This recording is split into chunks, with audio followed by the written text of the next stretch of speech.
Hello there everyone. It's really happy to meet you. And the pleasure to meet you in the online English class. 여러분 만나서 정말 진짜로다가 엄청나게 무지하게 겁나게 레알 반갑습니다. 일주일 동안 열심히 기쁘고 즐겁고 기분 좋고 활기차고 상쾌하고 행복하고 보람있고 건강한 미소를 지으시면서 잘 보내셨으리라 믿습니다. 지난 시간에 우리가 공부했던 영어 단어 중에 카니발이라는 단어가 있었습니다. 현대에서 만든 자동차 이름으로 더 유명한 이 단어는 우리말 뜻으로 축제라는 의미가 있었지요. 카니발은 라틴어 까르네를 어원으로 하는데요. 까르네는 원래 고기라는 뜻이 있습니다. 소고기, 닭고기, 돼지고기 등 모든 고기를 가리키는 단어가 까르네입니다. 그렇다면 고기와 축제가 무슨 관계가 있을까요? 여기엔 종교적인 기원이 있습니다. 특히 천주교나 기독교에서는 1년 중 교회나 성당에서 지키는 절기 중에 사순절이라는 절기가 있습니다. 혹시 교회에서 높은 직분을 가지신 분들은 잘 알고 계시리라 믿습니다. 모르신다면 회개하셔야 해요. 예수 그리스도라는 분이 십자가에 못 박혀 돌아가신 후 사흘 후에 부활하시잖아요. 믿으니까? 아무튼 죽임당하시고 부활하시기 전까지 그분은 상상 이상의 고통을 겪다가 십자가에 못 박혀 죽으시는데요. 고난을 당하셨던 기간이 약 40일 정도 된다고 합니다. 그 40일 기간을 사순절이라고 합니다. 이를 고난주간이라고 해서 기독교인들은 약 40일간 금식하고 기도하며 엄숙하게 지내야 합니다. 믿으니까 예수님은 고통받고 있는데 믿는 신자분들이 놀고 먹으면 안 되겠지요. 40일이면 한 달하고도 10일인데 꽤 긴 시간 동안 금욕하며 경건하게 지내야 합니다. 많이 힘들겠지요. 그래서 이스라엘을 비롯한 기독교와 천주교를 믿는 사람들과 국가들은 사순절이 시작되면 모든 것을 참고 견디며 고난을 만들어 지내야 하기 때문에 그 전에 바로 그 전까지 술도 먹고 고기도 먹고 온갖 음식을 먹어둬야 사순절의 금식을 참아낼 수 있겠지요. 금식을 하기 전에 미리 든든히 배를 채워두는 거지요. 거기에 당연히 고기가 빠질 수 없으니 온갖 고기, 즉 까르네를 준비해서 모든 사람들이 먹기 시작합니다. 당연히 고기가 있는데 술이 빠질 수 없었고 술이 있으니 노래도 있어야 하고 고기와 술과 노래와 춤이 있으니 결국 규모가 큰 파티와 축제를 열게 되는 것이지요. 1년 중 이 기간에 매년 가축들이 무려 평소에 40배가 넘는 숫자가 도축된다고 합니다. 그래서 고기를 배 터지게 먹는 기간이라는 의미로 까르네와 발이 합쳐져서 카니발이라는 단어가 만들어졌고, 카니발 기간이다라고 하면 사순절 금식과 금욕이 있기 전 대환장 파티와 축제를 즐기게 된 것으로 결국 카니발은 축제라는 의미로 굳어진 것입니다. 현대에서 자동차 이름에 이 단어를 붙인 것도 캠핑카로서 온 가족이 모여 야외로 놀러가 축제처럼 즐겁게 고기 파티를 열 수 있는 기분을 만끽하라는 의미에서 이름을 지었다라고 보시면 될 것 같습니다. 카니발은 고기를 뜻하는 까르네라는 라틴어에서 왔다 라는 것을 잘 알아두시길 바랍니다. 카니발 외에 까르네를 어원으로 둔 단어들 중에 카니보도 있습니다. 육식동물이라는 뜻이지요. 우리가 소를 공부할 때 했던 단어였는데요. 카니보어도 까르네라는 고기의 뜻을 가진 어원에서 왔다라는 것. 또 까르네를 어원으로 하는 단어로는 매년 우리가 5월 8일이 되면 어버이날에 부모님께 드리는 꽃이 있지요. 네, 맞습니다. 바로 카네이션인데요. 이 단어도 까르네라는 단어의 어원에서 시작됐다는 것. 고기와 카네이션이 무슨 관계일까요? 바로 색깔 때문입니다. 고기인 까르네와 같이 빨갛고 붉은색의 꽃이라는 뜻에서 카네이션이 된 것입니다. 놀랍지요. 다른 분들께 꼭 알려주셔서 공부하신 티를 팍팍 내주시기 바랍니다. 좀 더 까르네를 깊숙이 들어가 볼까요? 교회나 성당 다니시는 분들은 예수님을 믿으시잖아요. 예수님은 하나님의 아들이신데 삼위일체라고 해서 하나님이 예수님이고 예수님이 하나님이고 성령님이 하나님이고 예수님이고 하나님과 예수님은 성령님이시고 예수님이라는 분은 하나님이라는 절대적인 신께서 인간의 육신을 입고 이 땅에 오신 것이잖아요. 인간의 육신도 결국 고깃덩어리인데요. 그 고깃덩어리 안에 신께서 들어오신 것이라면 신이 인간의 까르네 안에 들어오신 것이라는 겁니다. 여기에 안으로 들어오다라는 뜻의 인을 앞에 붙여 인카네이션이라는 단어가 탄생하게 됩니다. 인카네이션은 신의 현신, 현현이라는 의미로 번역되는 신학적이고 종교적인 의미의 단어입니다. 꽤 수준이 높네요. 우리의 수준이 이 정도까지 올라왔다는 증거겠지요. 그리고 지난 시간 공부했던 카니발리즘, 즉 동족 포식의 의미를 가진 단어도 까르네에서 왔다는 것 기억나시지요? 자, 정리해 볼까요? 라틴어인 까르네는 고기라는 뜻인데 이 단어에서 파생된 영어 단어들은 카니발, 축제라는 뜻이고 카네이션 꽃이라는 의미, 카니보는 육식 동물이라는 뜻, 그리고 신이 인간의 모습으로 나타난다는 의미를 가진 인카네이션, 동족 포식의 의미를 가진 캐너벌리점까지 5개의 단어를 꼭 알아두시기 바랍니다. 자, 주제를 바꾸어서 이제 우리가 전에 공부했던 소, 영어로는 캐털에 대한 내용을 다시 한번 점검해 보겠는데요. 소는 위를 4개나 가지고 있다고 했습니다. 기억나시지요? 첫 번째 위는 무엇일까요? 네, 바로 양이었습니다. 또는 호귀, 반추위라고도 하지요. 두 번째 위의 이름은요? 네, 맞아요. 바로 벌집이 또는 벌집양이라고 하지요. 세 번째 위는 뭘까요? 바로 천엽 또는 반추위라고 합니다. 마지막 네 번째 위는 네, 바로 막창이었지요. 양, 벌집양, 천엽, 막창.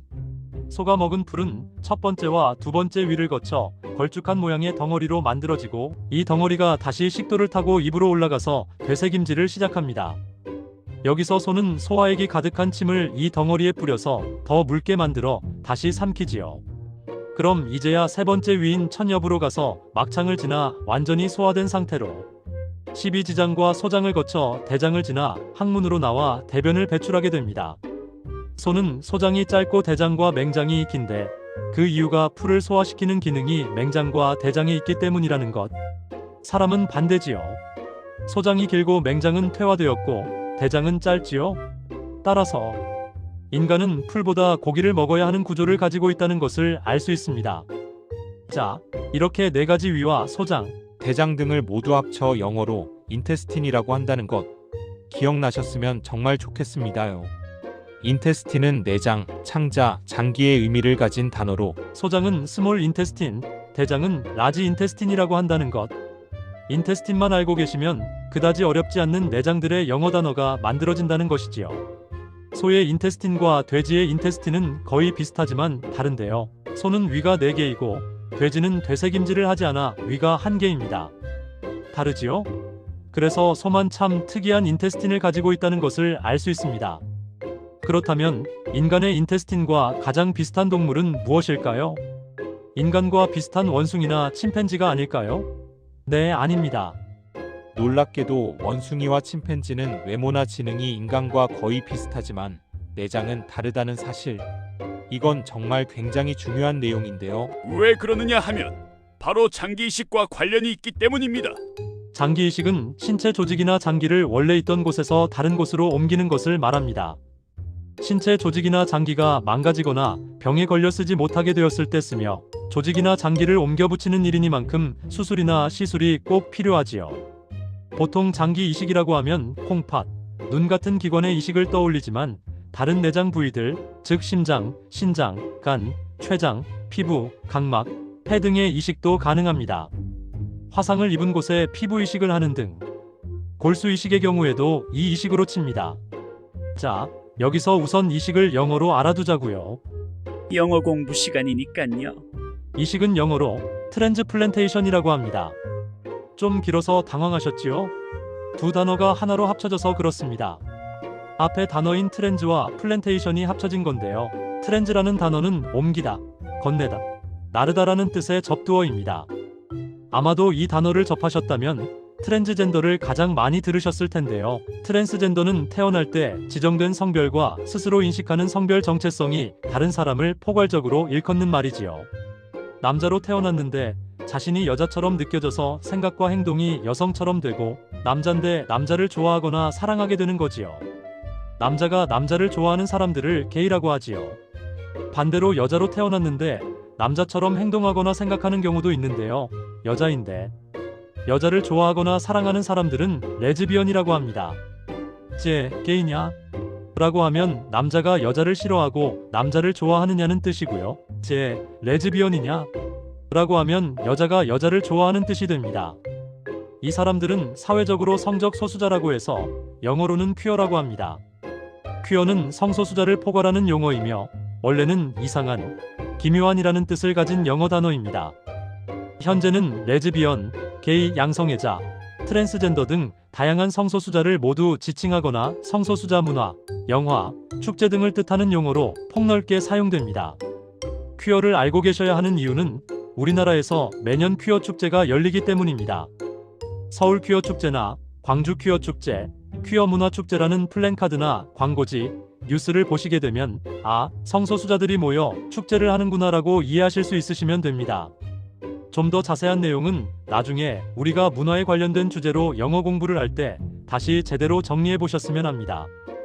아무튼 트랜스젠더 할 때 트랜스를 이해하시면 좋겠고요. 또 우리가 지하철을 타시게 되면 환승구역이 있는데요. 환승이라는 단어가 안내 표지판에 보이시면 그 밑에 한자로 환승이라고 써 있고 그 밑에 영어로 트랜스퍼라고 써져 있는 것이 보이실 겁니다. 환승이라는 뜻이겠죠. 여기서도 트랜스를 보실 수 있다는 것. 따라서 트랜스의 의미는 바꾸다, 옮기다, 환승하다, 갈아타다는 뜻이 있다는 것을 염두에 두신 상태로 그 뒤에 플랜테이션이라는 단어를 알고 계셔야 합니다. 플랜테이션은 우리말로 식물 등을 심는 것이라는 의미로 식물 농장이나 식림지, 식물이 가득한 대규모 농장이라는 뜻으로 표현됩니다. 이 단어 앞에 트랜스를 붙이면 트랜스 플랜테이션이라고 해서 우리말로 이식이라고 해석하시면 되겠지요. 특히 장기 이식을 트랜스 플랜테이션이라고 하는데 한번 따라해 볼까요? 트랜스 플랜테이션, 트랜스 플랜테이션, 트랜스 플랜테이션, 트랜스 플랜테이션, 트랜스 플랜테이션. 다른 사람의 장기를 이식해야 살 수 있는 환자들이 전 세계에 정말 많이 있지요. 다른 사람의 인테스턴을 트랜스 플랜테이션 한다는 건 정말 어려운 수술이 아닐 수 없습니다. 유전자가 맞아야 하고 혈액이나 여러 가지 조건들이 맞아야만 수술이 가능한데요. 더 큰 문제는 수술이 가능하다 하더라도 TRANSPLATATIONR 장기가 턱없이 부족하다는 겁니다. 기증자가 없는 거죠. 우리나라는 특히 유교적인 윤리관 때문에 신체 발부는 수지부모라 하여 자신의 신체 일부를 떼낸다는 것은 조상님께 벌을 받을 수도 있는 일이기에 장기 기증은 절대로 안 되는 것은 종교적인 신념처럼 사회적 인식이 깔려있는 터라 더욱 장기 기증은 어려운 나라입니다. 그래서 우리나라뿐만 아니라 외국에서는 불법적인 장기 매매가 큰 문제로 대두되고 있을 정도입니다. 우리나라에서 실제로 일어난 사건을 영화화한 드라마도 있었는데요. 김홍선 감독, 임창정 주연의 공모자들이라는 영화인데요. 대기업에 다니는 잘난 남자가 봉사활동을 하다가 우연히 만난 반신불수의 젊은 여성을 도와주면서 서로 사랑에 빠지게 되고 헌신적인 남자의 모습에 여자는 사랑에 빠지고 둘은 결혼을 해서 중국으로 신혼여행을 떠납니다. 그런데 중국으로 가는 배편에 여성이 갑자기 사라지게 되고 남자는 여자를 찾기 위해 경찰에 신고하고 괴로워합니다. 그런데 나중에 알고 보니 이 남자는 장기밀매 조직의 일원이었고 여자의 장기를 불법으로 착출하기 위해 거짓으로 사랑을 하고 결혼까지 한 겁니다. 대단하지요? 더 놀라운 사실은 이 여자의 DNA가 한국의 대기업 회장과 일치했고 이 대기업 회장은 자신의 병든 심장을 떼내고 젊은 여성의 심장을 트랜스플랜테이션하기 위해 무려 5년간의 치밀한 계획을 세웠고 이 여자를 배에서 강제로 납치해 중국 병원으로 보내 죽인 후 심장을 꺼내 다시 한국으로 보내어 수술을 성공적으로 마치게 된다는 그런 스토리입니다. 정말 잔인하고 놀라운 사건이 아닐 수 없었습니다. 나중에 조직의 일원 중 하나가 양심의 가책을 받아 자수를 하면서 모든 범죄 사실이 광범위하게 드러나게 된 거죠.